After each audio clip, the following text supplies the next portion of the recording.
Good afternoon. My name is Shirley Acedo. I work for the Kansas Department of Agriculture, and we want to welcome you today to the MasCow Virtual Farm Tour presentation here at the World Dairy Expo. Agriculture is the #1 economical driver in Kansas, and we are very excited about our dairy industry. We have one of the fastest growing dairy states in America. With an ideal climate, abundant land and feed, prime location, proactive water policies, and a positive business environment, what is there not to like about dairying in Kansas? We are home to over 300 dairies with 153,000 head of cattle.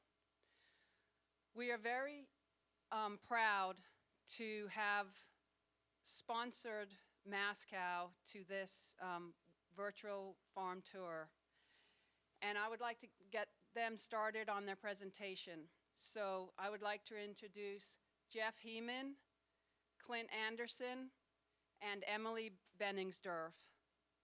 And I'm sure you're going to really enjoy their presentation. Hi and welcome.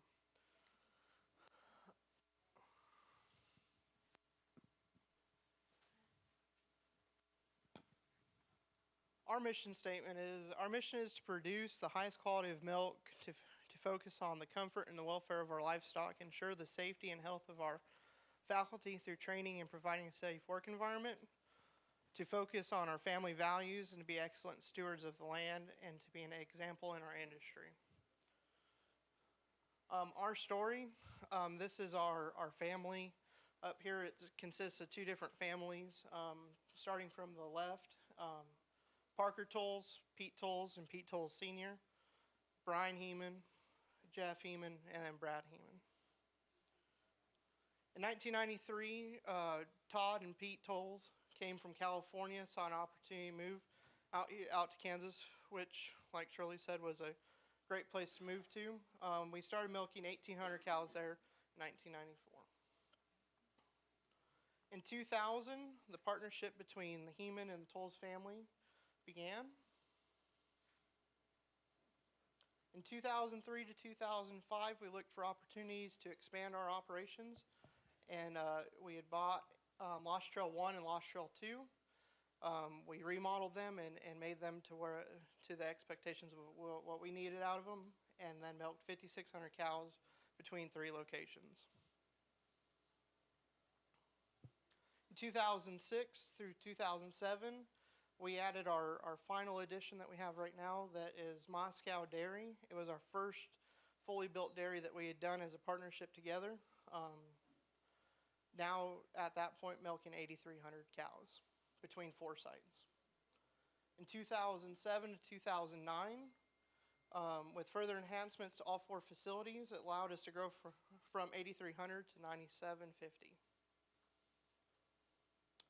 In 2012, we seeked the opportunity to partner up with a company, KDI, which gave us a more stability way to sell our milk.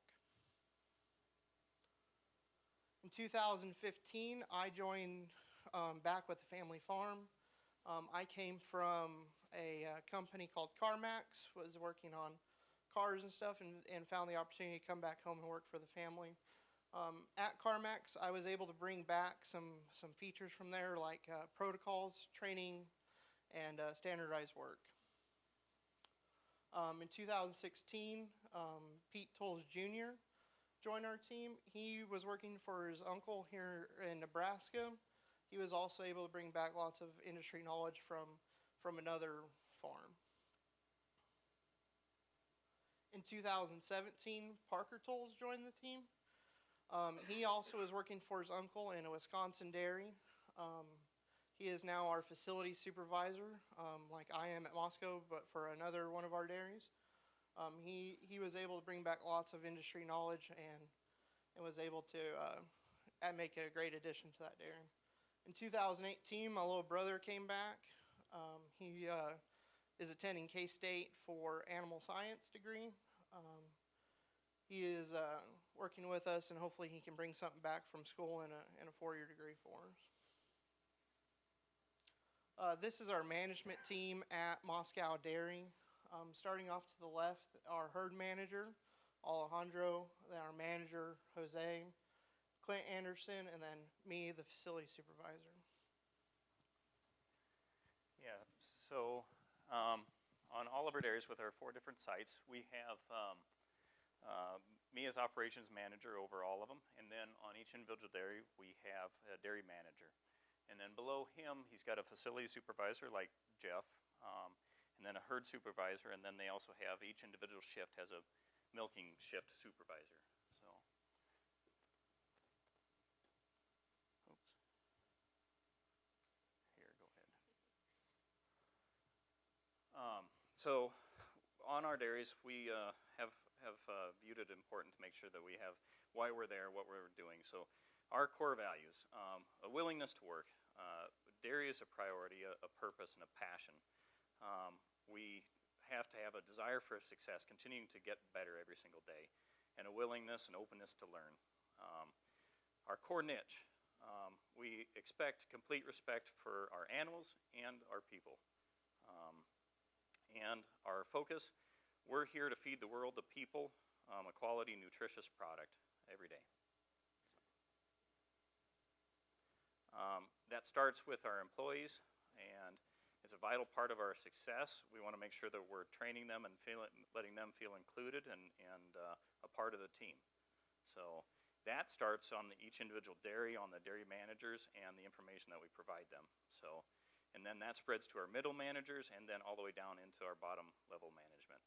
Our goal is that we provide protocols and training and retraining, then monitoring, and then providing feedback to all of the employees. So if we have proper training, it makes them comfortable with their jobs, lets them know that they're doing their jobs correctly, and it gives us consistency. So that employee mindset then gets carried through to different ways. I've kind of got an example.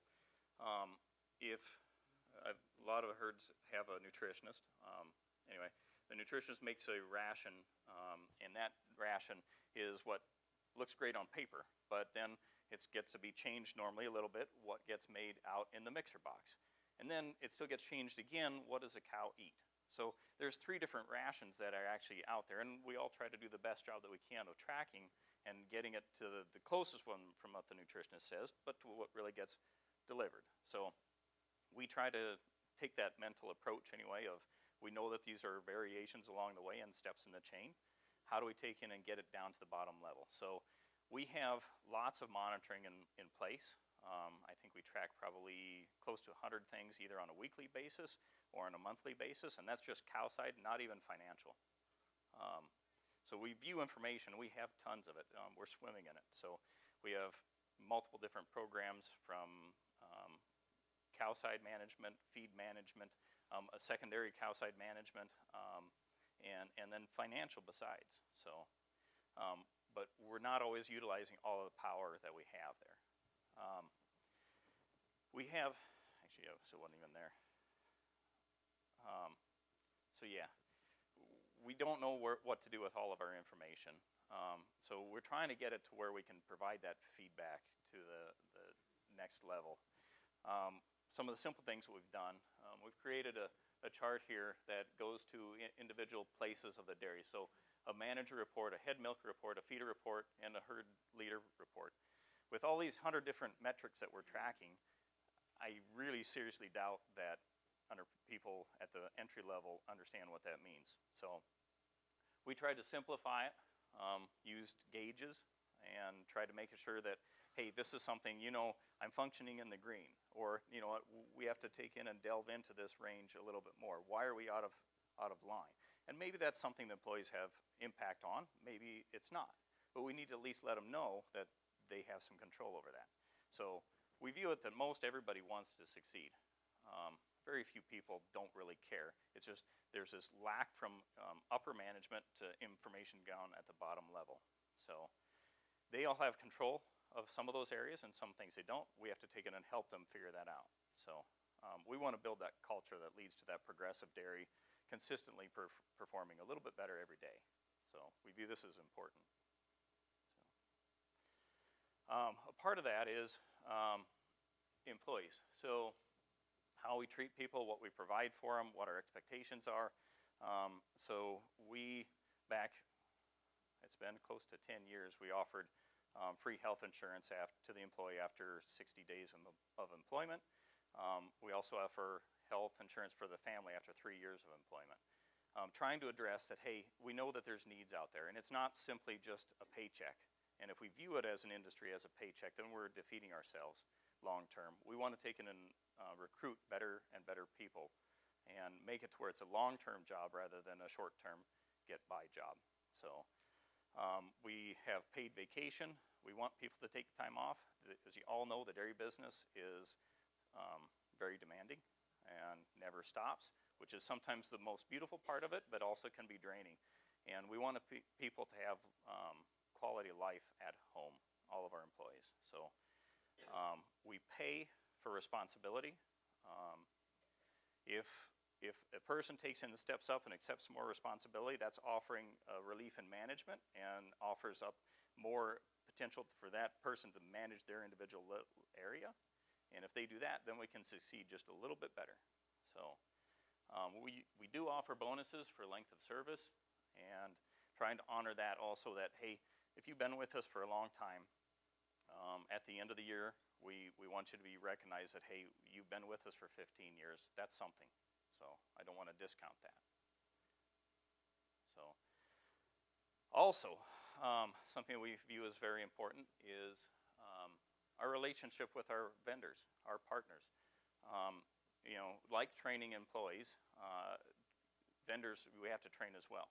So we've tried to form long-term relationships with our vendors, making sure that they understand that, hey, if there is an option on a tractor, I want to know about it, or they know that, hey, that isn't for this, right? Or they've heard something and they want to think about, hey, these guys might be really interested in this piece of information, so I want to take it back to them. If we continue to change vendors all the time, then you lose bits and pieces of that. It's a training just like an employee. So it's harder and harder as vendors kind of deplete, as the industry gets smaller and smaller. I would rather have a few hard conversations, come to Jesus meetings with some vendors, rather than continually searching a new vendor and a new vendor and a new vendor, and then be dissatisfied in the end, because most of it was me. So an example of that was the partnership we formed with Kansas Dairy Ingredients. You want to go ahead and show the videos. We saw a need that we could take in and link with vertically integrated into our business and affect our milk check, and be able to take out maybe some of the highs, but we could also take out the lows. And that, let's see if we can get our, oh. Yeah. All right, sorry, we had a technical difficulty here. Oh, it stopped. Okay, it should. We may need to. Oh, sorry, we lost our internet access here. There we go.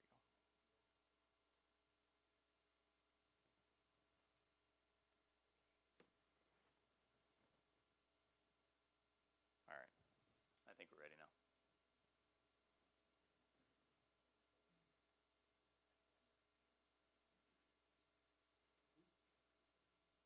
This is a little bit too much.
So MasCow Dairy, you see a fair amount of this, the clips from the video there were from MasCow Dairy.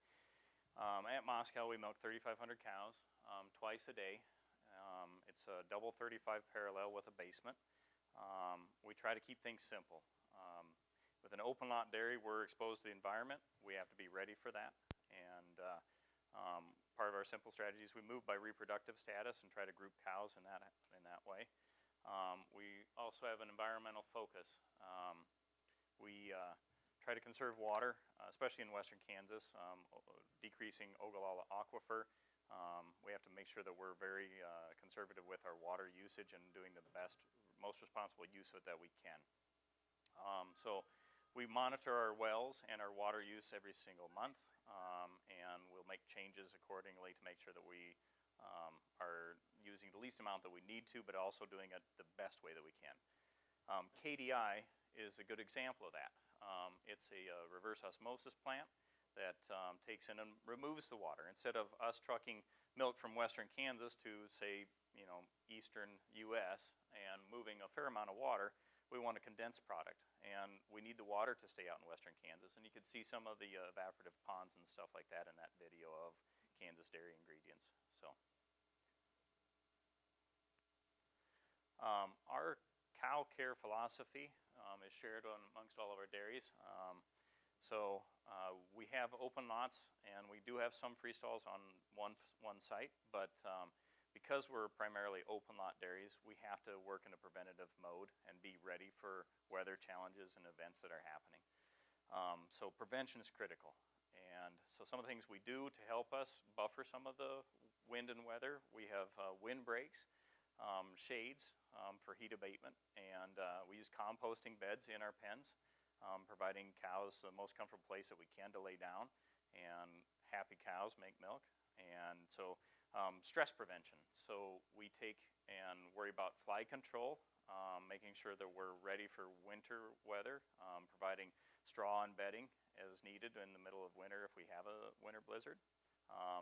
And then also just as simple as a foot bath, an automated foot bath system. So that way we know that our cows have the best availability to walk. A cow that walks to feed is going to produce more milk. She's going to become pregnant faster, and she's going to stay in the herd longer. So. And going back to the winter weather, we try to make sure, like we said, with the straw, we're having ready for our cows, but we also got to make sure we have it ready for our people. In western Kansas, there's times when the weather is severe enough that you or your employees may not be able to make it to the dairy or make it out from the dairy. And so we have to have a place for people to stay, cots and bedding for people, and food. So we try to prepare for probably a 3-day eventuality of a blizzard, and that can be real life for us. So we want to make sure that we're taking care of our employees because they've chose to take care of us and our cows. Let's make sure we're taking care of them. So if the people stay, we pay them if they're working or not working. You put yourself in their shoes. They're making a choice to stay away from their families and their children, and they're helping us, taking care of the cows. So let's make sure we take care of them. Another part of our cow care philosophy is we try to keep things simple. So we believe in antibiotics. We believe that if a cow needs attention, we can help her. We want to work in a preventative, but then at the same time, every cow, I want to make sure I'm taking care of the best that I know how to. So we try to be very specific to the individual needs and be very specific on our diagnosis and accuracy of treating cows, making sure that if she does need attention, she gets all the best attention that she can.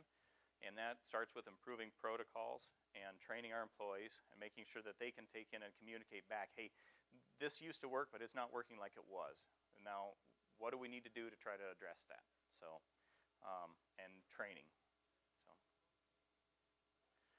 our breeding program, there's a common theme, simple. And so we use ABS, and they provide a tech service, daily breeding. We walk and chalk through with headlocks. We don't use pedometry yet. We're looking at the technology. They are in charge of record keeping and the entire breeding performance. So That's got us to about a 28 average on all of our herds, preg rate, kind of an industry standard number. To make that 28 preg rate, we're about 6% of our time day eye events, 6% of our breedings fall to a time day eye event.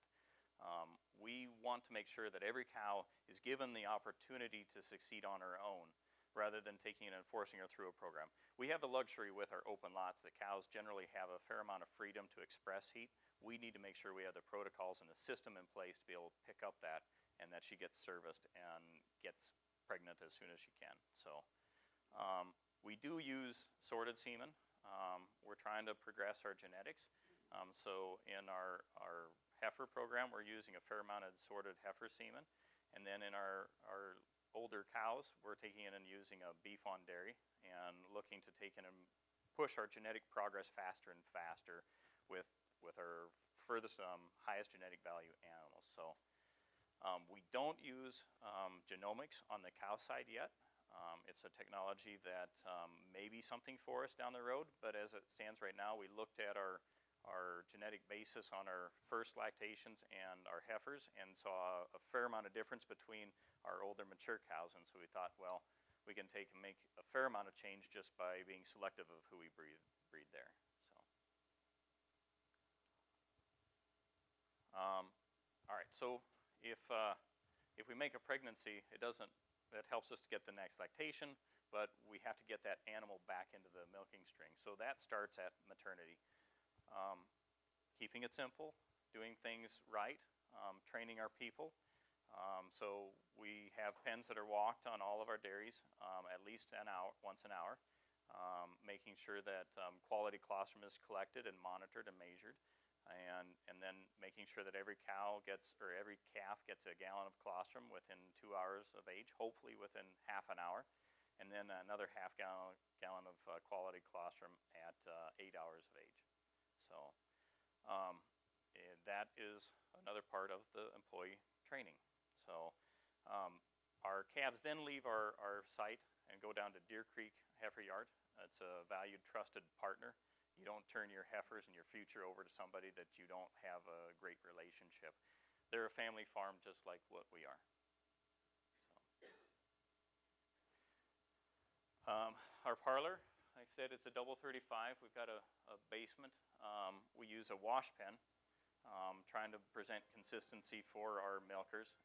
Because we have rain events, we have to take in and make sure that our cows come in and are clean to be able to be milked. If we don't have a wash pen, it offers a fair amount of variability to those milkers.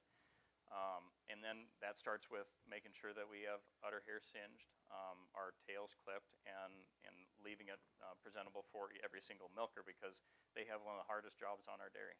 So we also use different dips for different weather. So say we're run into a rain event, we'll use a barrier dip. And if we're into super cold weather, a winter storm or something, we'll use a winter dip. Again, each individual shift leader has to be able to make those choices and at the right point. It's too risky to leave that up to, I don't know what's happening, or I'm just using a regular dip at 10 degrees or 5 degrees. So,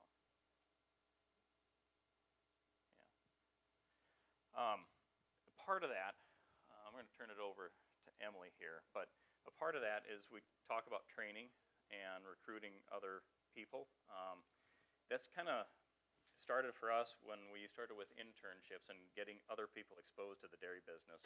For us, we realized that in western Kansas, there's not a lot of people that understand dairy. We want other new people to be excited about dairy like what we are. And so we started a summer internship program, and Emily was one of our interns this summer, so she's going to take over from here.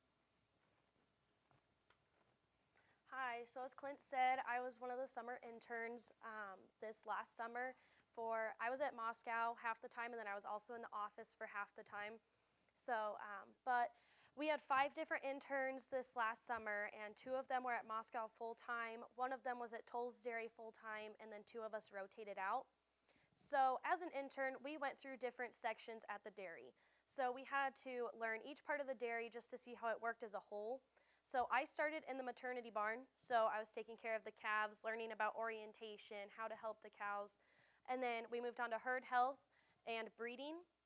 And one thing that we really stress at MasCow is each cow is an individual. So in herd health, we made sure to look at all of her symptoms by themselves. Breeding, we wanted to make sure that she was ready to breed by herself.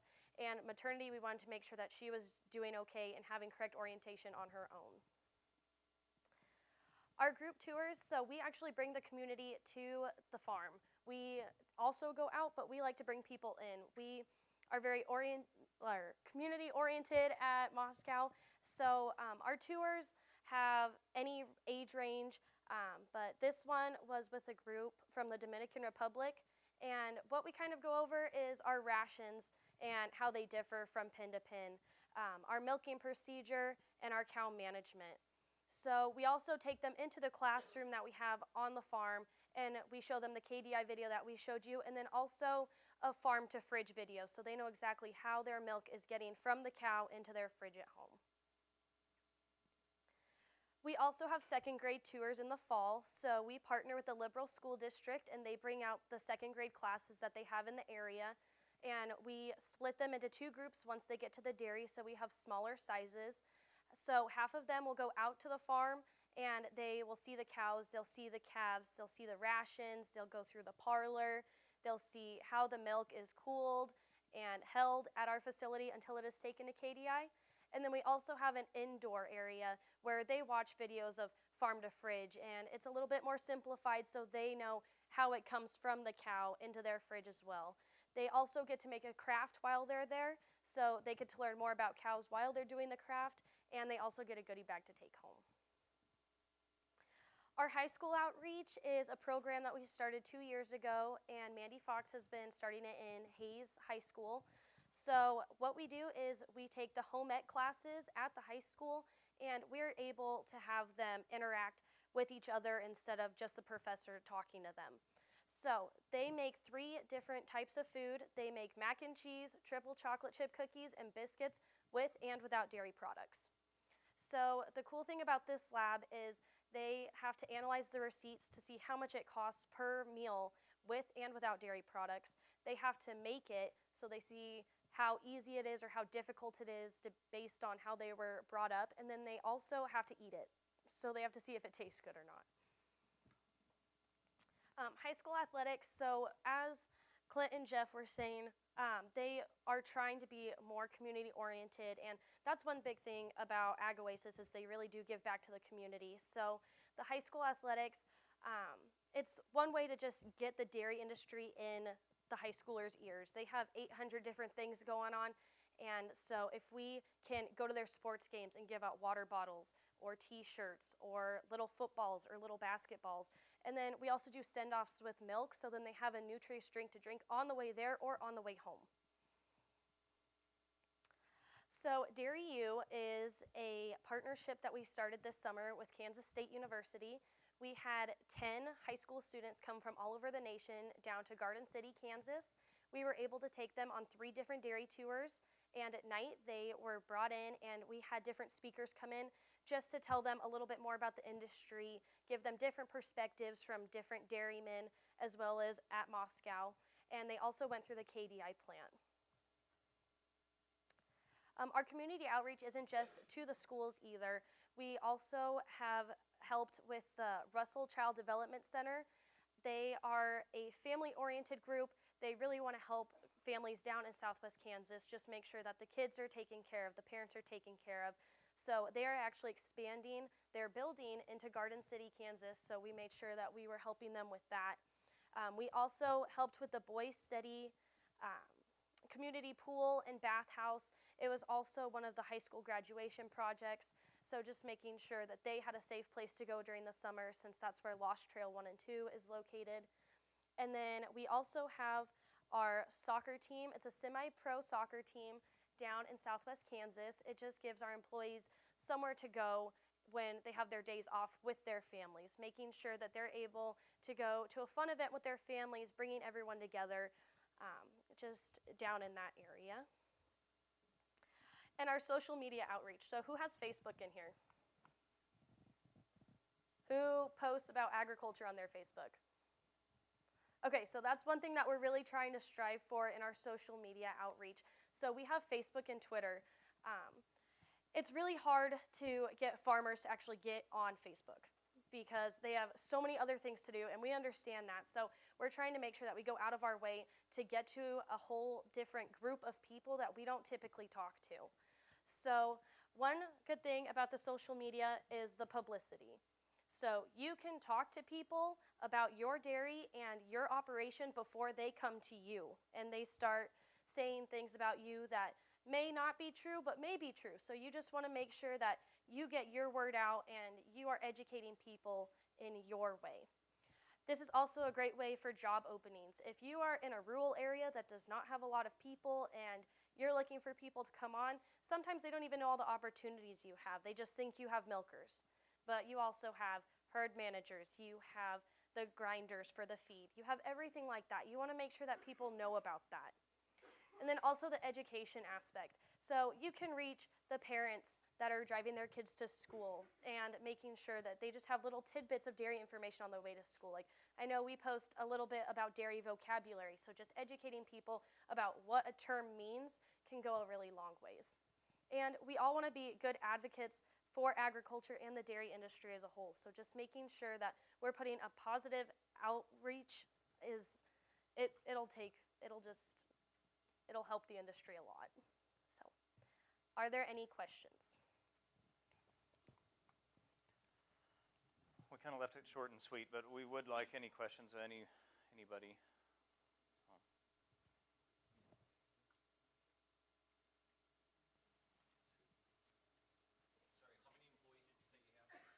We have about 25 people on MasCow, and we have about 105 on all of our dairies.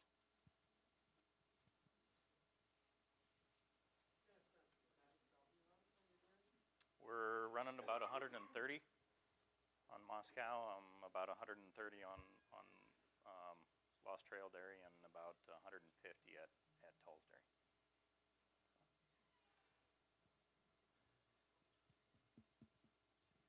Talk about your feed program and where you get feeds from and how far out you have to source them. Yeah, so there's a theme here. See, it's simple. We focused back a few years ago into simplifying our rations. So a big part of our ration we have, it's called One Track. It's supplied through Cargill, and it makes up about a third of our ration. Then the rest of it is primarily alfalfa hay and corn silage and a little bit of whole cottonseed and ground corn, and that's our ration. The One Track has our minerals in it. It has a protein source with it as well. So the fewer ingredients led us to consistency of what gets delivered to the cows. Again, that difference between what the nutritionist says versus what gets mixed to what gets ate. It's eliminated a lot of those variables, and so we've seen actually what we thought was a higher cost of feeding cows with that. It actually saved us money. We thought we were going to be close to 20 to 25 cents higher a cow, and we're thinking we're feeding cows for a nickel to a dime less a day. Yeah. We do not grow sunflowers. We have a lot of neighbors that do. Kansas, because it's a limited water, pretty much everything, there is some dry land, but most of it is under irrigation. So a lot of the crops that we have out there, we have corn, we have wheat and milo, we have sunflowers, canola, soybeans, and cotton. Yeah. So we do grow some of our grain. We primarily contract with our farmers that supply most of our feed. At Tull's Dairy, we don't have any farm ground around it. But both at Tull's Dairy and Lost Trail Dairy, we have farm ground that we farm ourselves. We're not the best farmers, the truth. We grow corn, but the farmers generally do a better job. So as a whole, we'll let them farm and we'll try to dairy. And that's kind of what we've focused on as a whole. And it's been fairly successful with us. So in that relationship, the partnership page, there was Imler Farms, Wetstein Farms, and Sullins Farms. Those are our major suppliers for our dairies. So those farmers are just as much a part of our business as anybody. Most of it, yeah. So. I got a question for you, man. Do you know what's the cost to produce a gallon of milk to create revenue?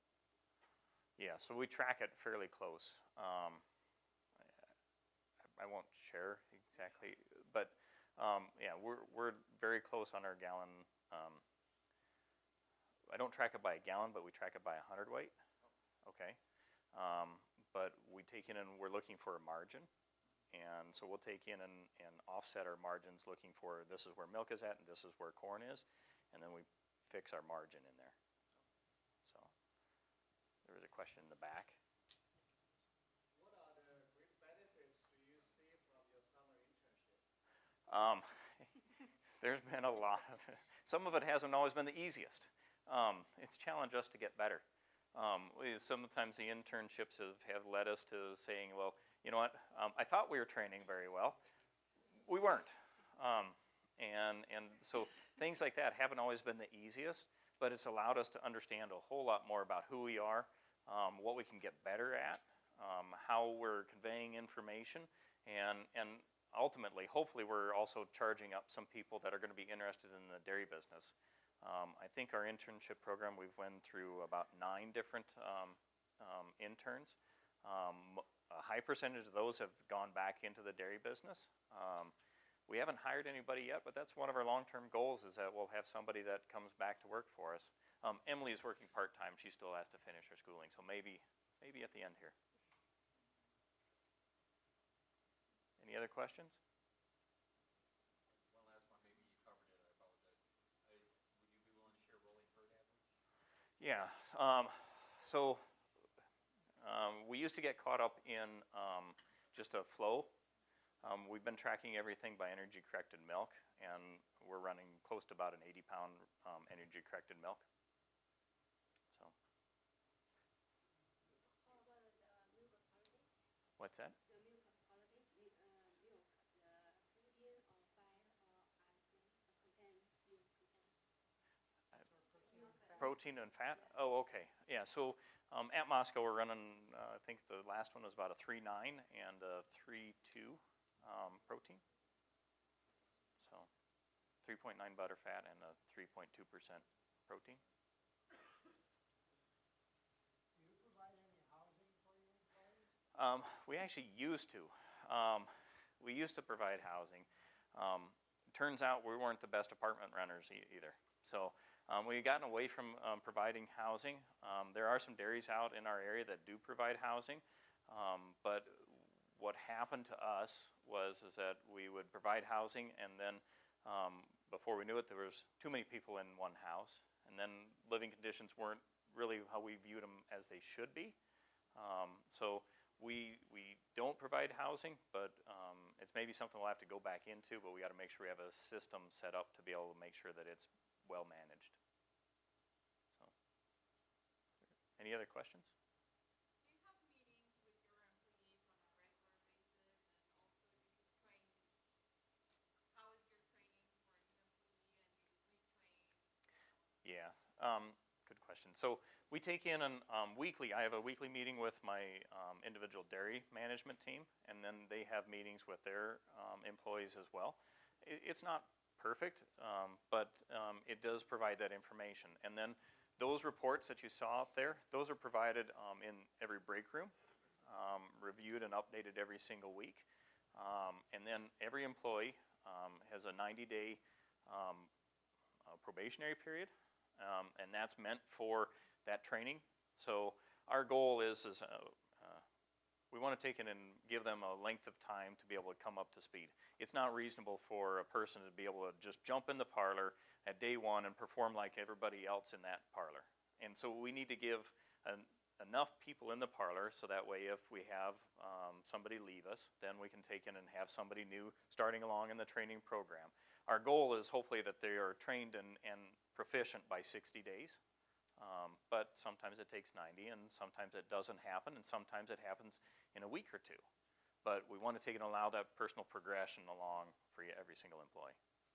So retraining, we try to focus on doing parlor quarterly for our consistent employees, and then we take in and do like maternity meetings at least twice a year from Deer Creek, and then another 2 times a year in-house from our vendors.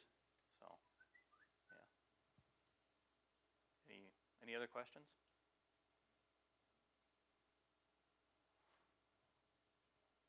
How do you handle nutrient management, your manure? Yeah, so we have on staff in Kansas. It's Kansas Department of Health and Environment that handles that. KDHE. Mandy Fox, she handles all of our nutrient management plan. So we have all of our management plans filed with the state, and so then she monitors how we're applying our nutrients, making sure that we're still in guidelines and in check, and then not over applying, or that we need to take in and look for other ground or other sources and stuff like that. So, any other questions? We appreciate the opportunity to tell you a little bit about our dairy and what we do and what we think is important, and some of maybe the things that make us a little bit different, but hopefully the industry is a lot like us too. So, thank you.